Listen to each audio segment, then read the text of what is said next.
Good evening, friends. Welcome to tonight's conversation with Brian McLaren about the challenges and possibilities of being Christian in a post-Christian and increasingly post-Christian, postmodern world. For those of you who don't know me, I'm Mark Feldmeir. I'm the lead pastor here at St. Andrew. St. Andrew is located in Highlands Ranch, Colorado. We're an open and affirming, theologically progressive congregation in the United Methodist Church. And we've been working over the last 6 weeks in a series called Why Christian? It's about finding faith when you can't believe anymore. And Brian's book, Can I or Do I Stay Christian, has been a great companion to the series. And we've had several hundred people engaging with the material in group and individual studies. Tonight we have over 200 people joining us live for this conversation. Some are members of St. Andrew, and some are joining us and relating to us tonight for the very first time. Some are local to the Denver region, some are from the East Coast, West Coast, and a lot of places in between. Some people find themselves on the spectrum somewhere along the way of Christianity, while others tonight probably aren't sure what they believe or even if they believe at all. And some of you I know are deeply committed to the church, and some of you have been deeply hurt by the church, and others of you have probably just moved on from the church. But whoever you are and whatever you believe, whether you believe anything at all, we want you to know tonight that you are welcome here in this space, and that we're holding space for everyone to come and lean into the questions and the paradoxes of our Christian tradition, and to ask some hard questions, at least for the next hour or so. And before we jump in, I want to invite all of us to take a moment to pause and to center ourselves and to breathe deeply and to feel God's unconditional welcome. And take a moment now to listen briefly to what's stirring in your hearts tonight.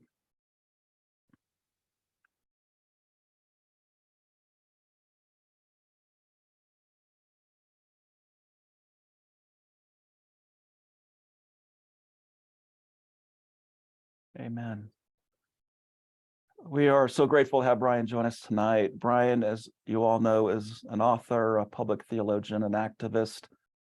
He's also, I know, a father and a grandfather. Most importantly, all the people that I know that know Brian describe him as a great human and a wonderful, gentle, generous soul. And I'm one who believes that as well. Brian, as we jump in tonight with you in this conversation, I'd love to hear, I know the group would love to hear a little bit about the journey that brought you from there to here, where it started, and how over time you have evolved into the inspiring heretic that you've become. Well, Mark, great to be with you. Great to be with all of you from St. Andrew and everyone else who's joining us. Yeah, Mark, I was born in upstate New York in 1956, so I'll be 67 this year.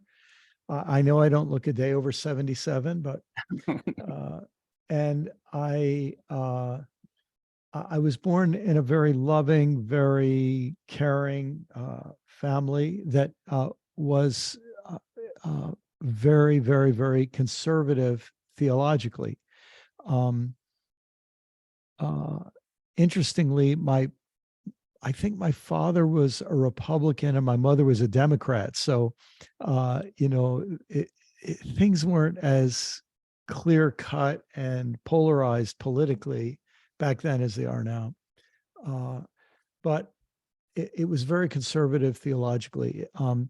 And I remember thinking that I probably wouldn't stay a Christian when I was just into my double digits. Because I was one of those kids who loved to read. When I was in primary school, we literally lived about 4 doors from the big public library. So my mother would walk me up and I'd come back with a big armload of books. And I especially loved to read books about nature. I loved books about animals and plants and trees and forests and dinosaurs. And of course, soon I'm learning about evolution, and soon I'm checking out the high school textbooks, and then I'm checking out the college textbooks. And I just thought science was so interesting, and the geology and astronomy and the whole thing. And so I was in Sunday school class once, and I do not remember asking the question, but my memory is that the Sunday school teacher answered me. So I must have asked a question about evolution. And my Sunday school teacher was a very nice man, said, "Oh, you have to make a choice. You have to either choose between God or evolution. You can't believe both." And I remember having this feeling, okay, I'm whatever it was, 11 or 12 years old, 6 more years and I'm out of here. So that was my first feeling. As well, I grew up, during a pretty tumultuous time of the 60s. And um, I really liked rock and roll music, and I played in a band. And of course, our church didn't, fundamentalists now love rock and roll, but back then they didn't. And I thought Dr. King was right. And I don't think too many people in my church would have thought that. So I just felt out of sync. I ended up having a very kind of powerful spiritual experience when some Baptist friends invited me to a retreat. Our church didn't have retreats, but they had a youth retreat.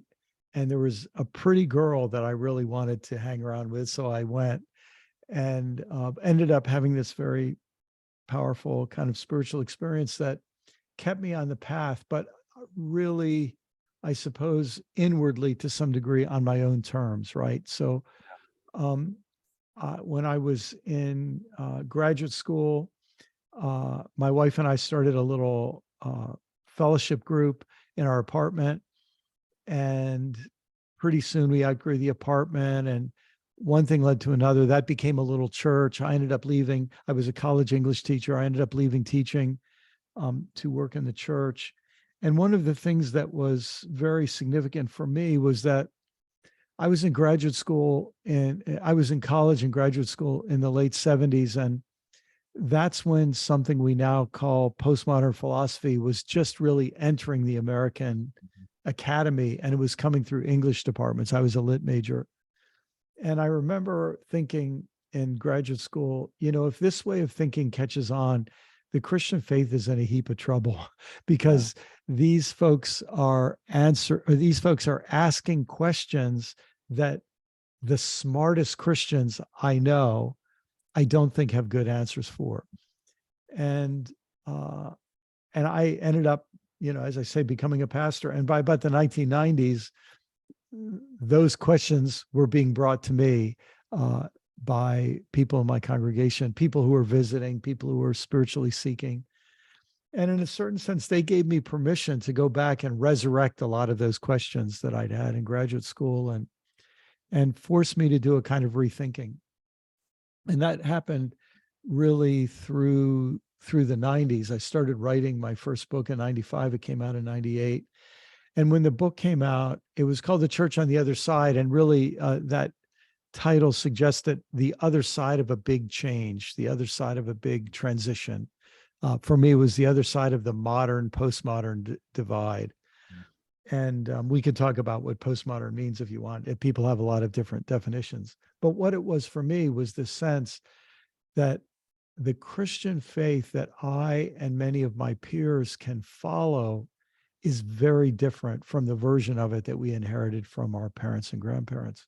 Not to put down our parents and grandparents, we just lived in a different world.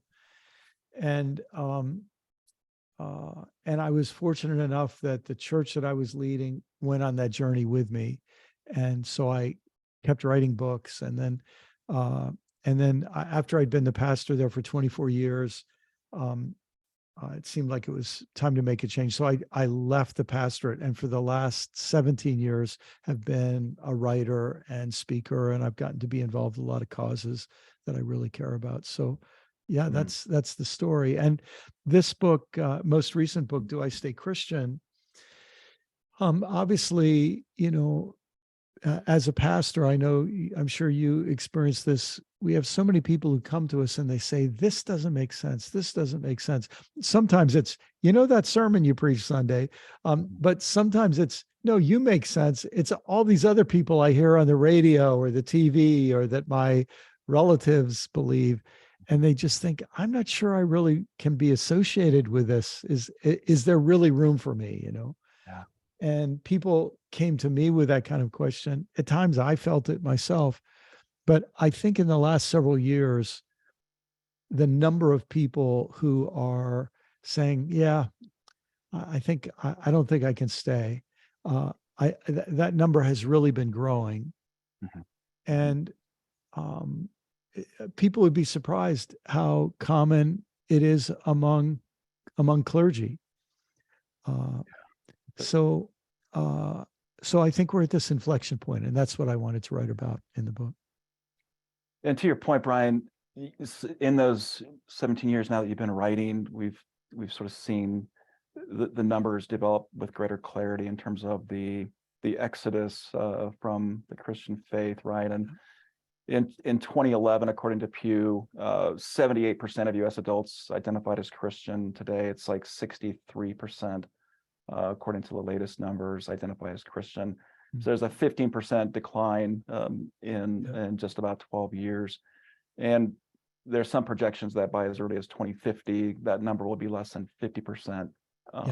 Certainly by 2070, the 50% will identify as Christian. And one of the questions I would love to engage with you on is how according to the statistics, it's young adults and self-identified liberals who are leading sort of the charge on the exodus, right? And then so the stats I was looking at, it's 63% of liberals identify as Christian today, and 68% identify as U.S. adults identify as Christians. So those are the two categories that that tend, I think, for St. Andrew and the people that we try to reach, are most intriguing to me. And I would say most mainliners would identify more with that, whatever liberal means to them would identify, as opposed to a more evangelical orientation.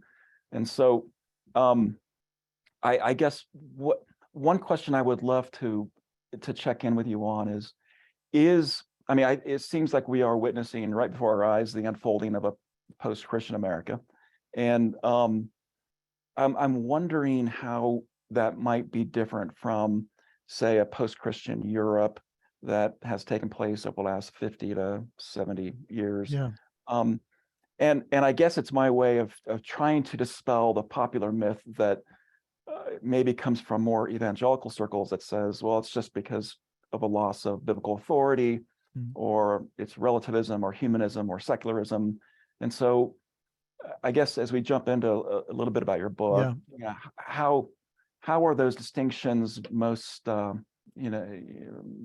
most evident, right? Yeah. Well, as I said, I grew up fundamentalist, and then for me, when I heard about something called evangelicals, that was like a step into liberalism.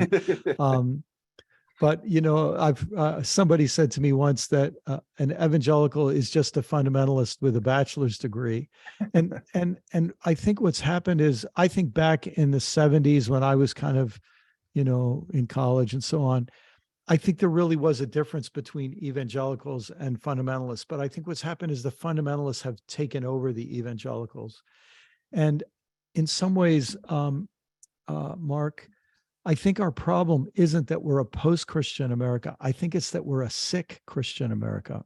In other words, that takeover of evangelicals by fundamentalists, it happened at the same time as in the Catholic Church.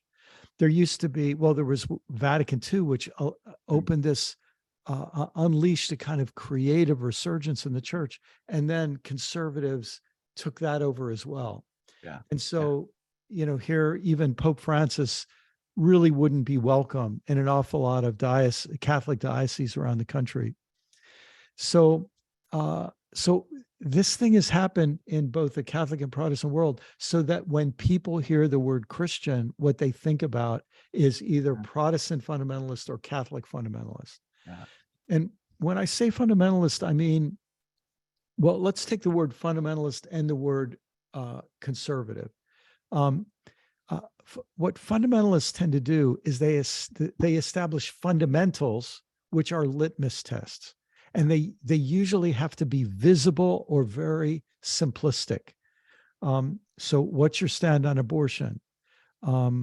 Interestingly, when I was growing up, fundamentalists would have looked at, if you're a woman, how long is your hemline? Or are you wearing earrings? Or are you wearing makeup? There were those kinds of visible. If you were a man, you had to have very short hair. It's obvious how big effect that had on me. So, but now it tends to be political. So fundamentalism has that sort of litmus test, purity test. Are you with us? Are you against us? And if you're with us, you're of the light and you're of God and you're wholesome. And if you're with them, you're vile and horrible and dirty and wrong. Conservative is an interesting word because in a certain sense it says we've got to conserve because the world was much better in the past and they're eating away at how good it was. And we've got to conserve, we've got to resist and hold on to we've got to resist change and hold on to the past. When you put that in American history, my gosh, yeah, you can see why prosperous white people would feel that way. They had a lot more power in the past. They had a lot more domination in the past. And, but you can also see why Native Americans and the descendants of enslaved Americans and immigrants from different parts of the world, Asian Americans, Latin people, you realize that for them, it wasn't like the past here was so good. The 1950s and 1980s were not so good for them. So they don't have nostalgia to go back. And so then this term liberal, just like conservative and evangelical had kind of a morph, liberal became connected to this idea of progressive, that the better world we're excited about is out in the future. So we're not opposing change, we're trying to precipitate change. And so I think that, when we use those kind of terms, we start to see why the Christian faith is in so much trouble. Nobody knows what it stands for. Or we could say this, it stands for opposite things. So some Christians believe if you're a Christian, you should love your neighbor. It doesn't matter your neighbor's skin color, religion, sexual orientation, citizenship status. If you see a human being, that person is your neighbor and you love them. Other people in the name of Christ say, if you are not a citizen, if you're not a member of my party, if you don't conform to the sort of sexual or gender standards I have, I want nothing to do with you. I don't want you in my store. I don't want you, and so these are two opposite things existing in the same religion. And no wonder people say, I don't want to be associated with that, because they don't think it has any meaning. Let me just add one thing to that too. I think for young people who they're coming of age in today's world, they know that the most serious problem that the human species faces is whether we're going to destroy the climate and then destroy ourselves. So they know this is a really, really serious matter. And when many Christians are at the forefront of climate denial and drill baby drill and saying God's going to destroy the world anyway, we might as well use it up and return it empty, kind of a thing. No wonder they think that's a dangerous religion. Why would I want to be part of that? So a lot more we could talk about with that, but I really think our problem right now is not secularism. It's a sick form of Christianity that's harming a lot of people. And that's a really helpful distinction, and it's one that resonates with me. And so that leads to a secondary question on that, and that is the answer, at least part of the answer, an essential part of the answer, then the work of building a better theology. That's like, to paraphrase Augustine, we imitate, that which we adore, right? Yes. And so with bad theology and bad frameworks and understanding of God, that produces pretty toxic Christians. And so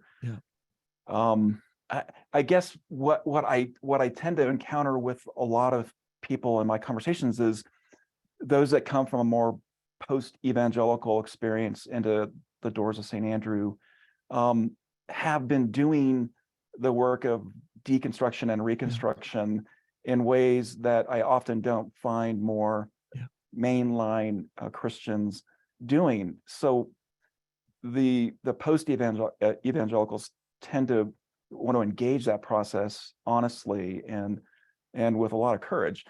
And what I hear most often from our members in their second half of life who have grown kids who grew up in the church, they'll say, my kid left the church and is never coming back. And there's that sense that those mainline, more liberal Christians just they almost tend to leave the room more willingly. And so I was thinking about that old joke about the guy who goes to see his pastor and says, I'm going to go now to the Episcopalian church because I like their lethargy better, right? Never heard that one. That's good. Theology, right? Yeah. But now they don't even readily want to engage in reconstruction. So I don't know if that's a question, but is there something about the mainline tradition that doesn't quite foster a healthy quarrel with the tradition itself? Yeah. Well, that's a really complicated question. There's a lot of dimensions to it, as you well know.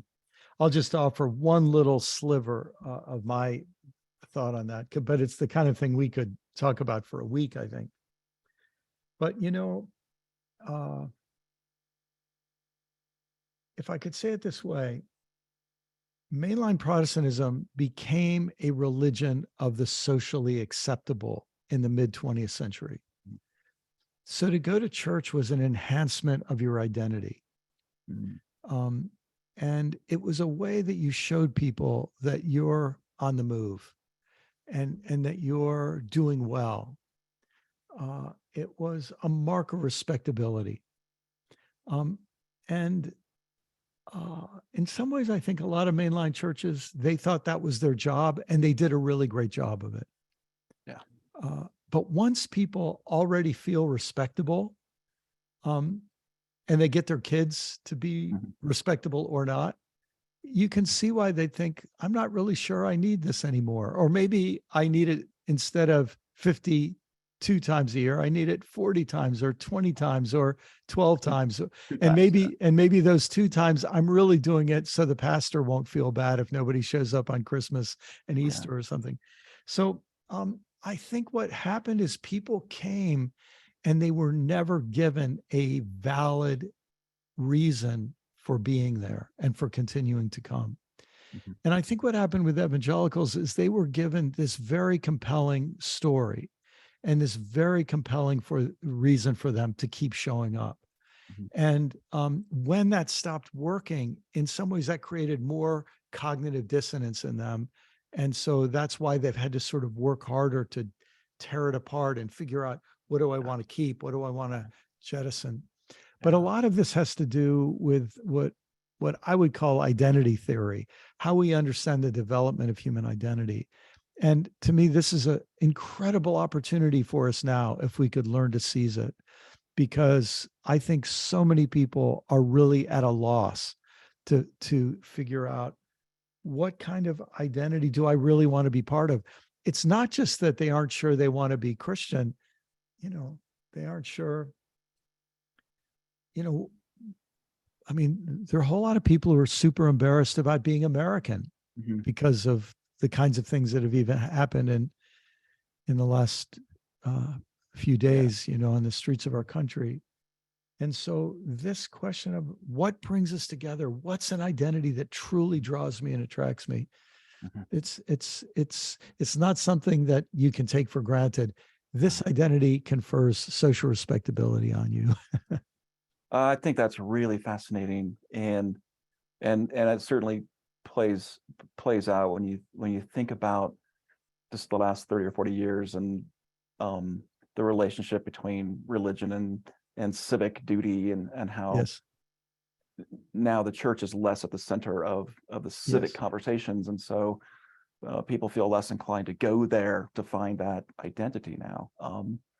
So Could I there's could I just add one other thing? I'm thinking back to my experience with evolution, but I think there's another big problem that we've got to face, and this is a problem for all Christians, liberal, conservative, Protestant, Catholic, and that is that everything about our tradition, our creeds, our hymns, our liturgies, they were written for a world that is more and more receding into the rearview mirror. And what's, when people in the 17th or 14th or 8th century went to church, in a sense, the worldview that they encountered in church was the worldview that they lived with from Monday to Saturday. But that's just less and less true now. Um, and that has to do with our understandings of science and history and power and politics and economics and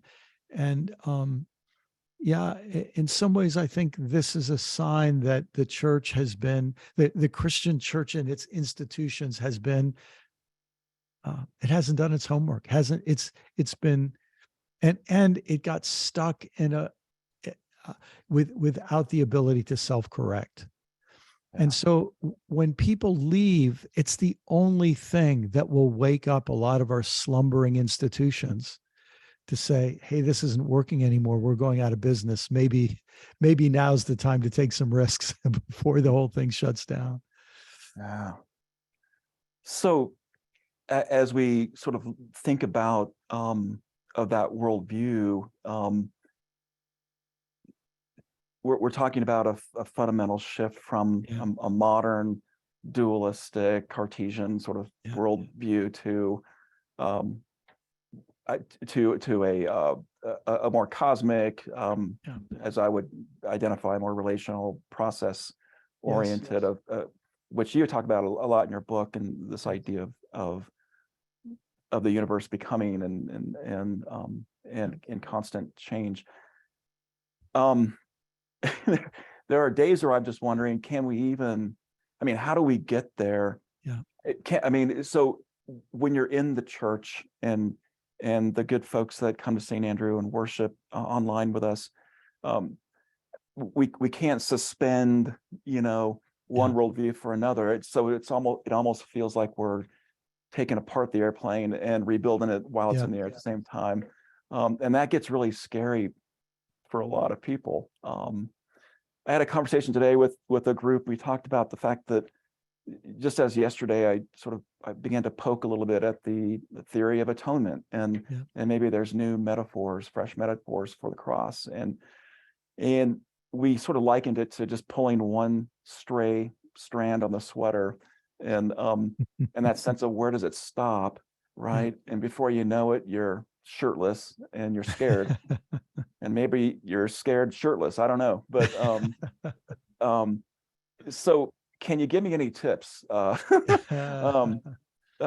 Because after yesterday's sermon, some people might be a little scared. I'm just looking for, do you have any ideas on or recommendations on how to do some of that work in the moment while we're still managing an institution? Yes. So the truth is, we don't have time to let this happen at a pleasant pace for everyone. So here's my recommendation. My recommendation is any church that possibly can have multiple services. It has to, I think you have to, just as an act of love, you have to create at least one service where people who want things to stay the same can have as much of that as they possibly can. And they might be ready for change, but only at a very small increment. And I think that's a loving thing to do for a lot of people. You know, but then I think the people who are ready to move, here's what they have to do. They can't start here and say, let's take some steps in the right direction. They have to run way, way out here. And they have to say, where do we need to be? what would our liturgy look like if we were addressing the issues that we wake up with every morning? What would, if we have 1 hour, what is the very best way to use that hour? Mm. And, the word liturgy is often, defined as the work of the people. Um, I kind of like to think of it as the work out of the people. Like when you go to a gym and you have a good trainer and the trainer says, "Oh man, you're a mess. You have no aerobic endurance. So if you're going to spend an hour here, you got to spend 20 minutes on the treadmill, getting your, heart rate up and getting your respiration up." And then he says, "And man, your upper body, okay, you're going to spend 15 minutes on upper body. And then you've got another 15 minutes, and we're going to divide that between your core and your lower body or something." And he comes up with a set of exercises to say, this is what you really need to help get you in shape. And once you get good at this, we'll be ready to up the workout a little bit more. Mhm. Well, in my mind, what a liturgy is it's a workout of the people, and it's actually supposed to be helping people grow and change. It's not supposed to be like a massage that puts you to sleep. It's really Yeah. supposed to be something that stretches you and helps you do and say and feel and think things that you really need. And so, if this is the thing that and I don't think anybody can wait for denominational headquarters Mhm. to ratify this or give them permission. I think people just have to do it. Can I tell you a quick story about this? Yeah. Yeah. Oh, this is probably 8 or 9 years ago now, but I was asked to speak. I don't preach in churches too often, but I was asked to preach in a Lutheran church where I had done a seminar for the weekend. And so I uh, attended this Lutheran service. And when they got to the creed, they read this creed that I'd never heard before, Mark. And Mm. I'm not kidding. I was choked up. I could barely Mm. say the words by the time I got to the Mhm. end. Mm. And afterwards, I was talking to the minister and I said, "That creed was amazing." I said, "Where did you get that?" He says, "We wrote it." Uh-huh. Yeah. Yeah. And I said, "Well, what do you mean?" Uh-huh. He said, "Look, I had so many people coming to me and they'd ask me questions. What do these terms in the creed mean?" And I'd Mhm. explain them. And they'd say, "Well, I don't believe that. Am I even wanted here?" Yeah. And so he said, "We have a poet in the congregation." And I asked Uh-huh. this poet, would she meet with people and interview them and ask them what they are their deepest, most Wow. deeply held beliefs. Uh-huh. And then she took all of her notes and she, with her poetic skill, created this beautiful Yeah. expression of faith that Yeah. resonated so deeply with me. Uh-huh. I said to him, "Does the bishop know you're doing this?" And he said, "Our bishop has a don't ask, don't tell policy on liturgy," Yeah. which I thought was a great answer. But Yeah. what they did is they didn't wait. They Yeah. said, if we believe things that matter, let's try to say those things. Yeah. And so, yeah, I think there are so many things like that we can do. I think you just gave me a great idea for how to write creeds at St. Andrew. Mm. And I would say too, here in the West, people would just say, "What's liturgy?" Right? Yes, yes. Um, there's a question that one of our folks that's on the call is asking, and this I think connects probably with both of us where we're at in terms of our theology. It says, what worldview do you see emerging after postmodernism for those who decide to stay Christian and those who don't? Yes. So let me just, for folks, this is mine. Other people define things quite differently, but this is a decent definition. I would say postmodern is post-Holocaust and post-colonial and post-industrial. So post-colonial means we realize that the way that European empires made wealth is by exploiting and oppressing uh, millions of people around the world. And when you say, "I don't want to do that anymore, that was wrong," then you say, how did my Christian faith legitimize that kind of colonial activity? And Yeah. then post Holocaust, because Yeah. at the end of World War II, when the world had to take stock of what had been done, they say, in light of the Holocaust, how do I hold my religious faith in a Mhm. way that I won't kill people of other religious faiths? It creates a whole new set of crises and problems to think about how you hold religious faith, because we sure don't want to do that again. Yeah. And then post industrial, we realize not only did we exploit the labor of people around the world, we exploited the earth itself. Mhm. And we've done harm to the earth that we've done millions of years worth of harm to the earth in decades.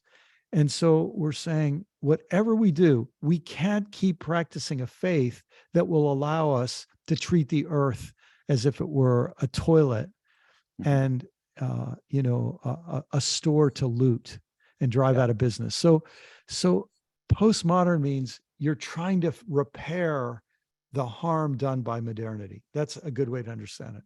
And I Mhm. think we are nowhere near figuring out what that's going to be, except here's the shift. For a while, you have to complain about how bad it was. And you have to really do a lot of work to say, look at what we did. Look at this mistake. Look at this injustice. Look at this dishonesty. Look at this hypocrisy. But eventually we have to say, okay, we've looked at it. Now, how are we going to live better?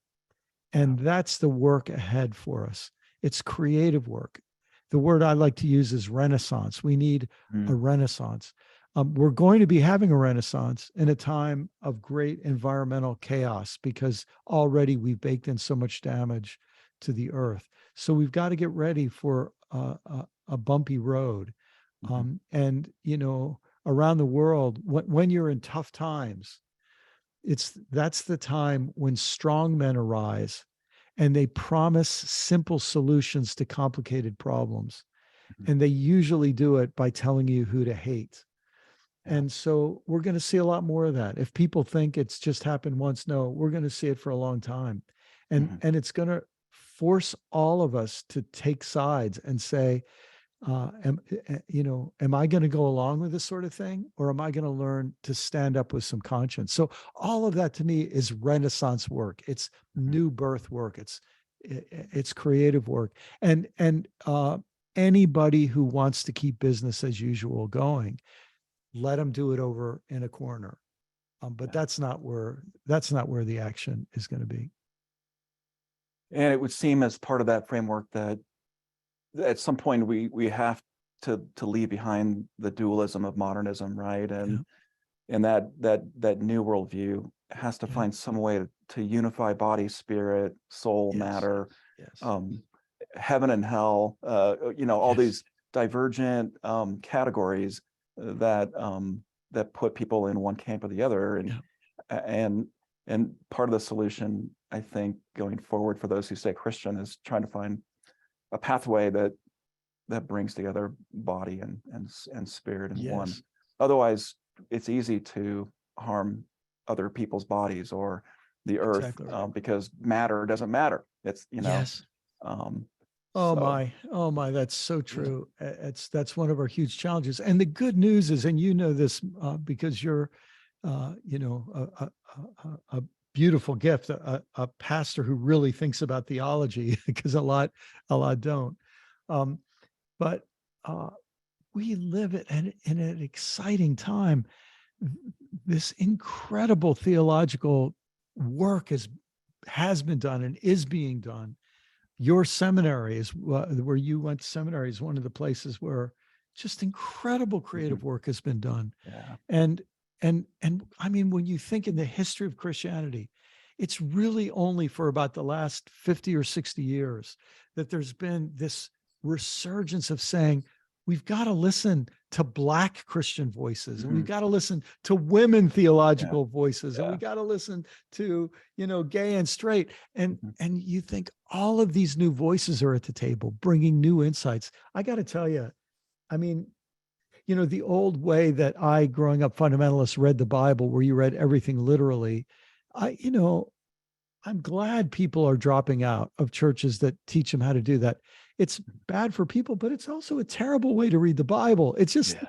people in ancient times were not that stupid, and the Bible is a sophisticated and rich and fascinating book. And it gets way more fascinating when you let it out of the straitjacket. So we won't have to get rid of the Bible. We just have to get rid of the assumptions we have about the Bible. Look, one of the most popular things in the world right now is listening to TED Talks, right? You know what? That's a sermon. Yeah. It's an incredible time for preaching. It's a great time for preaching. It's just we have to preach about some things that are worth talking about and that really address the critical issues of our day. So all of the elements are there, just ripe for Renaissance. Yeah. I love the idea of Renaissance, and it's a great word. Um, I think that describes the season we're in and some of the good stuff that's happening in circles, in progressive theological circles. It's exciting, and I know when I bring that to St. Andrew, it sparks imaginations, and it, to use your language, it sort of removes the straitjacket a little bit. Yeah. What I hear a lot, and I heard it a bunch yesterday, and especially as I preached a sermon that contested atonement, was a lot of people said, I feel like I've never really believed this, but I almost have to suspend that disbelief Yeah. when I go into spaces to worship. And you gave me permission to not have to do that anymore, and to create that the sense of safety, to journey deeper into the conversation. So And that issue is such a great issue to talk about, because a lot of people assume that Christians always believed in the doctrine of atonement that they were taught.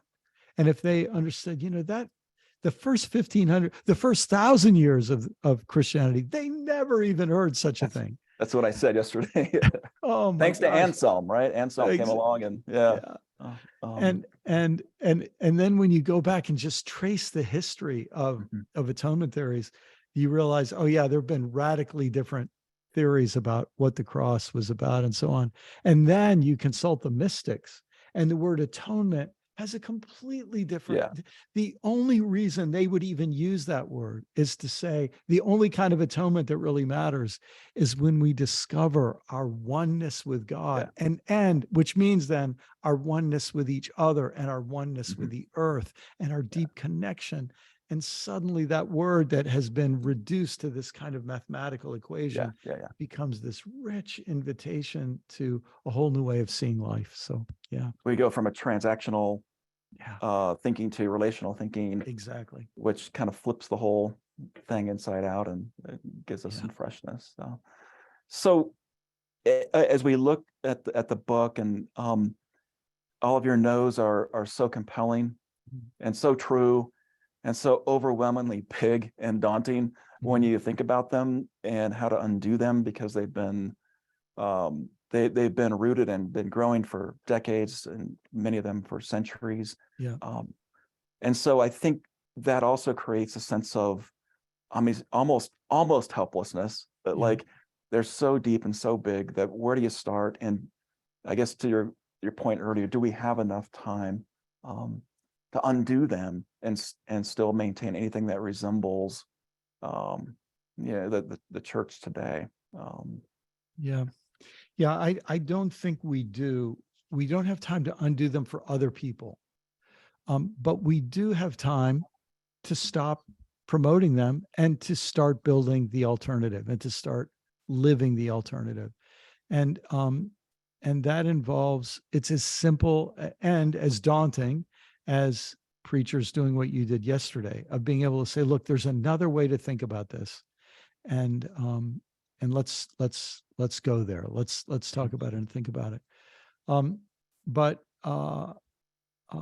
if by undo it we mean we have to change the minds of lots of people who don't want to change their minds, yeah, there's a whole lot of people who aren't going to change their minds. And so here again, what Jesus did is what makes the most sense. You find a few and you work with them, and you reach out to more and you work with them. What the Wesleys did is what makes a whole lot of sense. You go out to where the people are and you speak a language they understand, and you find new ways of structuring it, and you don't just appeal to one social class, but you work with people wherever they are. Yeah, Mhm. all of those options are in our history. It's just Mhm. time for us to get them out and put them into Yeah. practice. There's a question. It's, in the book, you say that we need new metaphors that speak to us in the 21st century. Our old metaphors are codified in the Bible. Where do we get the new metaphors Yeah. that we can come together around to begin recreating Christianity's theology? Yeah. So what I love that question, and it's so important. And let me just sort of restate it in a way that I think resonates with what the question raises. Um, in the Bible, one of the most beautiful Psalms is Psalm 23. The Lord is my shepherd. Mhm. And let's remember that when that Psalm was written, shepherds were everywhere. And so that image, that metaphor, was a metaphor that was absolutely contemporary. Mhm. When Jesus shows up and says, the kingdom of God is at hand, kingdoms were front page news. They Mhm. were, in a sense, contemporary political technology. Um, Everything in the Bible is relevant to its current situation. We thought that the way we were being biblical was to repeat the Mhm. metaphors that they used. And in so doing, we violated what's the most obvious Mhm. thing, is that they were speaking in a language and in a thought form that's relevant to their time. So um, uh, when one of my favorite books I quoted in Do I Stay Christian is by my dear friend Barbara Brown Taylor, who Mhm. wrote this beautiful book called The Luminous Web. Yeah. And it was her book to try to say, how do we talk about God? Yeah. And she suggests that the idea of the web of life, that God didn't just design, but that God actually is and is Mhm. part of that. So I wrote a table grace that is my sort of table grace that I use not every single meal, but many, many meals. And it goes like this: for this breath, for this heartbeat, for this meal with these companions, for the web of life of which we are part, we give thanks with all our heart. And Mhm. what that does is it helps me in my prayer to understand that that God isn't separate from that web of life. God is in that web of life. Yeah. Of course, Yeah. here's the irony. A whole lot of people, when they celebrate the Eucharist or communion, they think they're celebrating that atonement theory that you were trying to help them rethink Mhm. yesterday. How about this? When we eat bread and wine, we're saying, just like I want this bread and wine to come into my body, I want Christ to be in my body. I want the Spirit of God to be in my body so that Nice. my body becomes an embodiment of Christ. Yeah. So there's a meaning for that Mhm. that that beautiful ritual that Jesus gave us and sacrament that Jesus gave us that is super relevant to today's world, because look, everybody is sick of the kind of Christianity that goes bossing everybody around.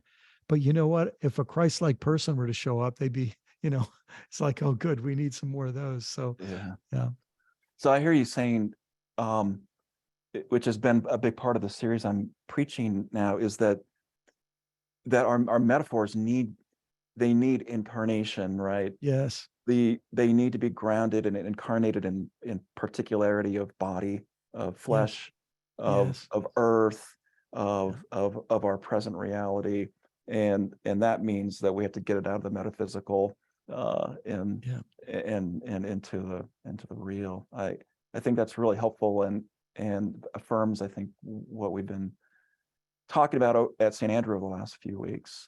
yeah. There's a question from Rev Amy, who's one of our pastors.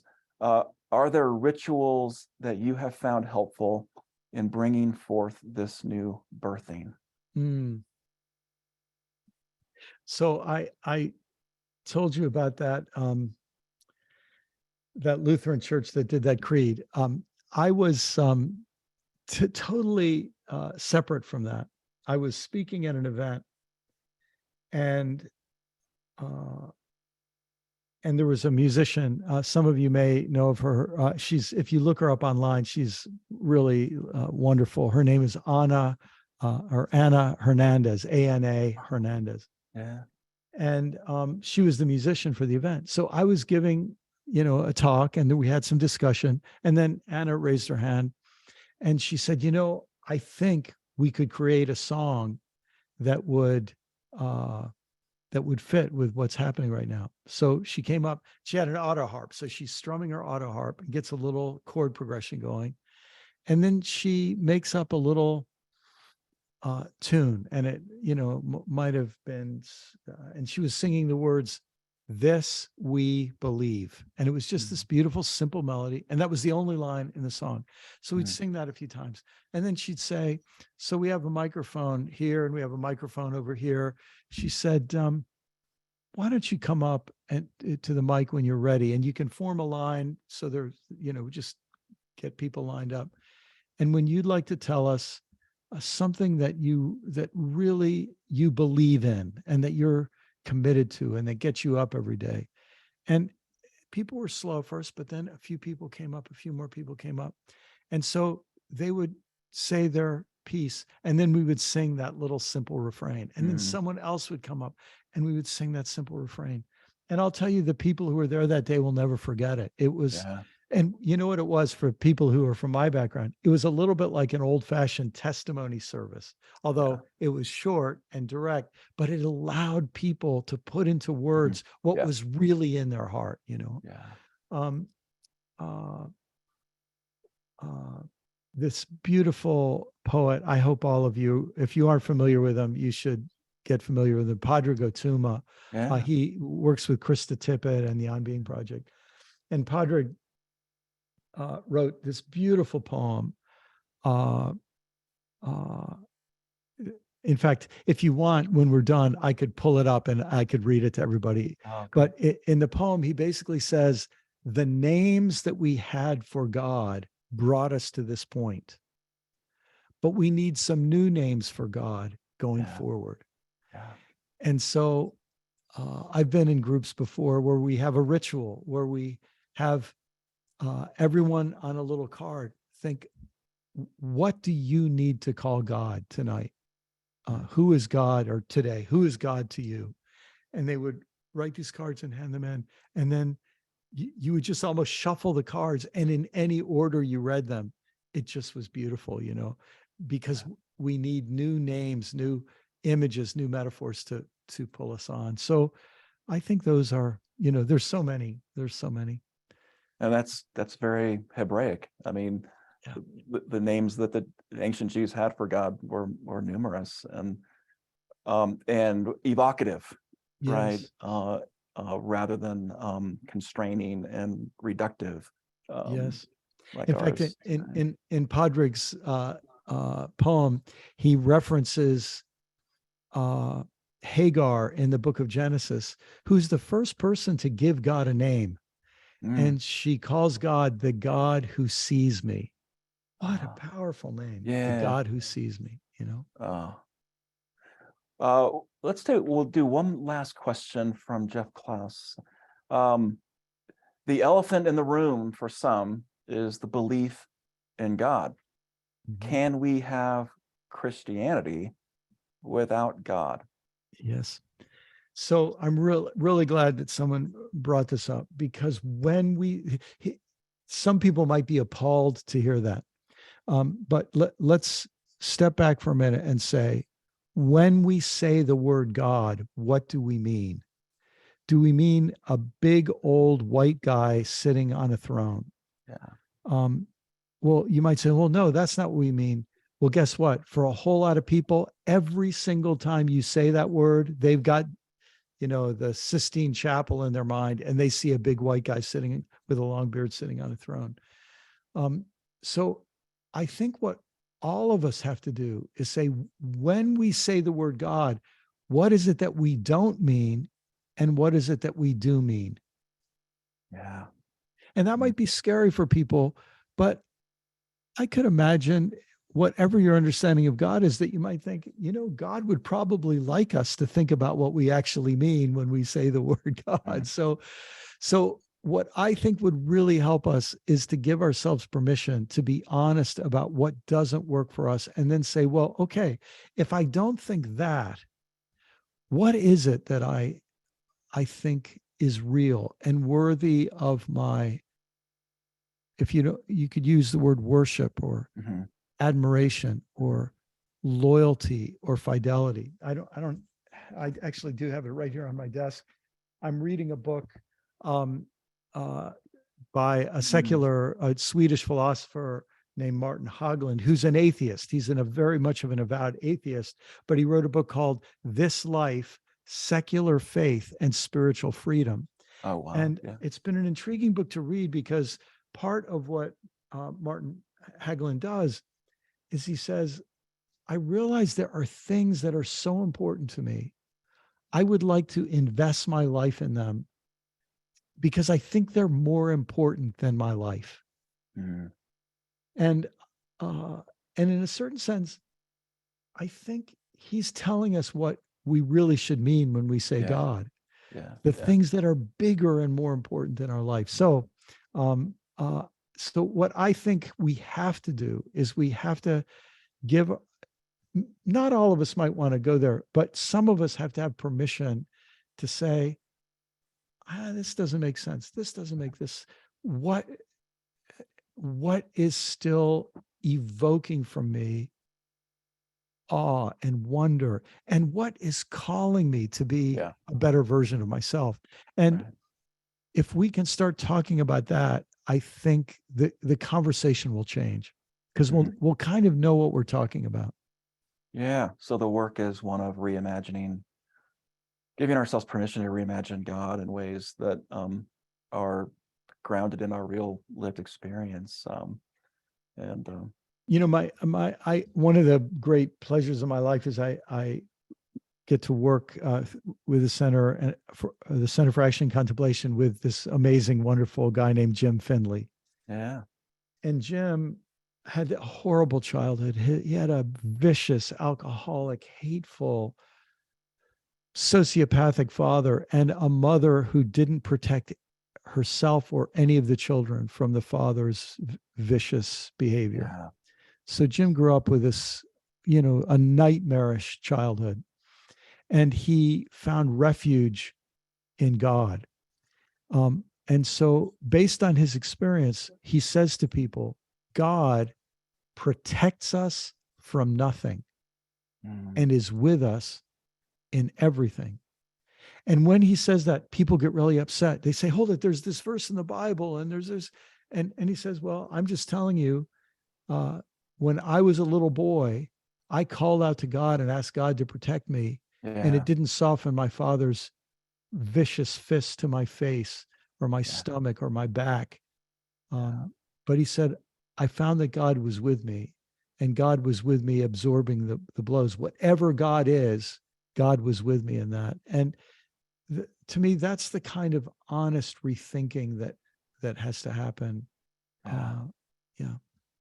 I it's interesting you bring up James Finley. I don't know him personally, but I have a friend who's a good friend who asked him to share his latest manuscript of his book with me, which hasn't been published yet, but I have it right here. And Uh, uh, I have to say, I started reading it a few weeks ago and almost immediately was moved deeply to oh, tears about that story and how he found healing, yes. on his journey. So I'm glad you Oh, brought him up.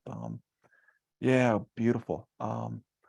Brian, it's been just a joy to have a conversation with you, and I know it's going to spark further conversations here at St. Andrew, and I know will open up some doors for people to think more broadly and to give themselves permission to get out of the straitjacket and and and and walk around in new spaces of the spirit. So I'm grateful for the time that you've given us and for the book that you've produced and your whole legacy of work has impacted a lot of people here and certainly in my life as well. So um, You, Thank you.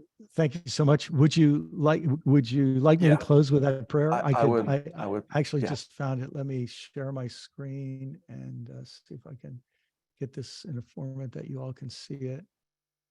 Can you all see that? Yep, Can you? yep. Okay. So this is a prayer from the Corrymeela community that Padraig used to lead. And so here it is.